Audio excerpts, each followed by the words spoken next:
Assalamualaikum warahmatullahi wabarakatuh. Halo teman-teman, perkenalkan nama saya Santi Samrotul Puada dengan NIM 2006710 dari kelas 2 CPGSD Universitas Pendidikan Indonesia Kampus Tasikmalaya. Pada kesempatan kali ini, saya akan menyampaikan salah satu materi dari mata kuliah kurikulum dan pembelajaran, yaitu mengenai komponen-komponen kurikulum.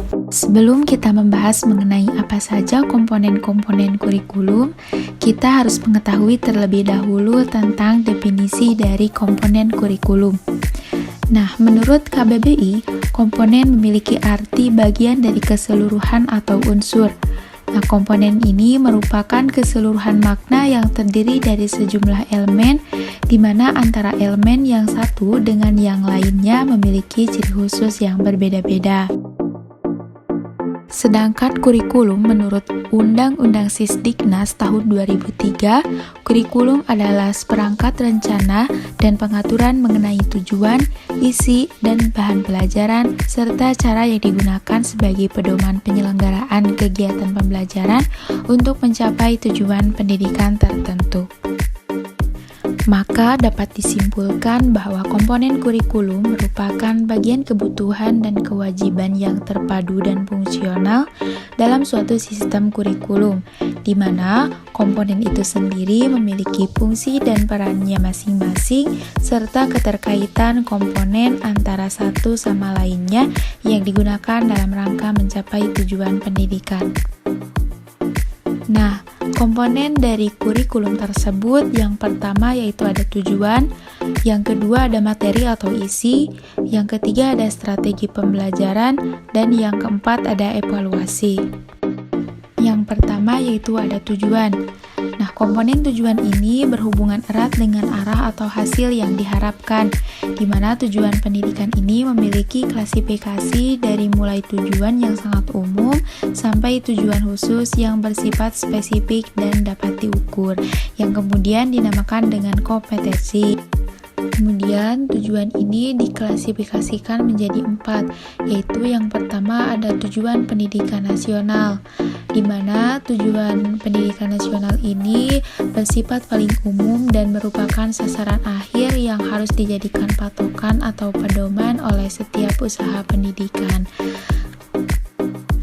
Kemudian yang kedua ada tujuan institusional, yaitu tujuan yang diharapkan dicapai oleh suatu lembaga pendidikan dari setiap jenjang sekolah atau satuan pendidikan tertentu. Maka tujuan institusional ini tidak boleh dikeluar dari bingkai tujuan pendidikan nasional yang telah ditetapkan oleh undang-undang. Kemudian yang ketiga ada tujuan kurikuler, di mana tujuan kurikuler ini merupakan penjabaran dari tujuan institusional yang berisi program-program pendidikan yang menjadi sasaran suatu bidang studi atau mata pelajaran yang dikembangkan di setiap sekolah. Dan yang keempat yaitu ada tujuan instruksional atau tujuan pembelajaran, yaitu merupakan bagian dari tujuan kurikuler.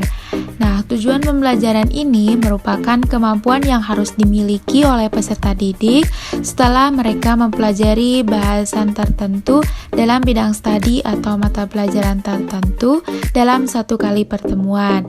Nah, oleh karena itu, guru dan siswa harus mencapai tujuan pembelajaran dalam satu kali tatap muka atau satu kali pertemuan. Komponen yang selanjutnya yaitu ada isi atau materi, di mana isi atau materi ini merupakan bahan-bahan kajian yang berkenaan dengan pengetahuan ilmiah maupun pengalaman belajar yang disesuaikan dengan tingkat dan jenjang pendidikan serta perkembangan yang terjadi dalam masyarakat, menyangkut tuntutan dan kebutuhan masyarakat yang dikembangkan ke dalam proses pembelajaran guna mencapai komponen tujuan pendidikan yang meliputi pengetahuan, keterampilan, dan sikap yang harus dikuasai oleh peserta didik dalam rangka memenuhi kompetensi-kompetensi yang telah ditentukan.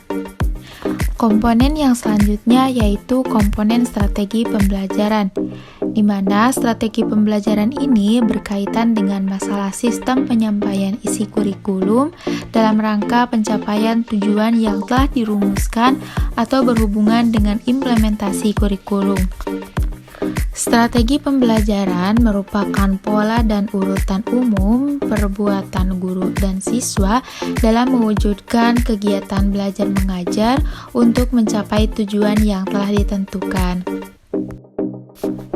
Komponen yang keempat yaitu ada evaluasi, di mana evaluasi kurikulum ini menilai pencapaian tujuan-tujuan yang telah ditentukan serta memeriksa kinerja kurikulum secara keseluruhan yang ditinjau dari berbagai kriteria. Nah, evaluasi kurikulum juga bervariasi, bergantung pada dimensi-dimensi yang menjadi fokus evaluasi. Nah, salah satu dimensi yang sering mendapat sorotan yaitu dimensi kualitatif dan dimensi kuantitatif, di mana instrumen yang digunakan untuk mengevaluasi dimensi kuantitatif berbeda dengan dimensi kualitatif. Nah, instrumen yang digunakan untuk mengevaluasi dimensi kuantitatif seperti tes standar, tes prestasi belajar, tes diagnostik, dan lain-lain. Sedangkan instrumen untuk mengevaluasi dimensi kualitatif dapat digunakan question, inventory, interview, catatan anekdot, dan sebagainya. Sekian pemaparan materi dari saya. Semoga bermanfaat. Mohon maaf atas segala kesalahan dan kekurangannya. Terima kasih. Wassalamualaikum warahmatullahi wabarakatuh.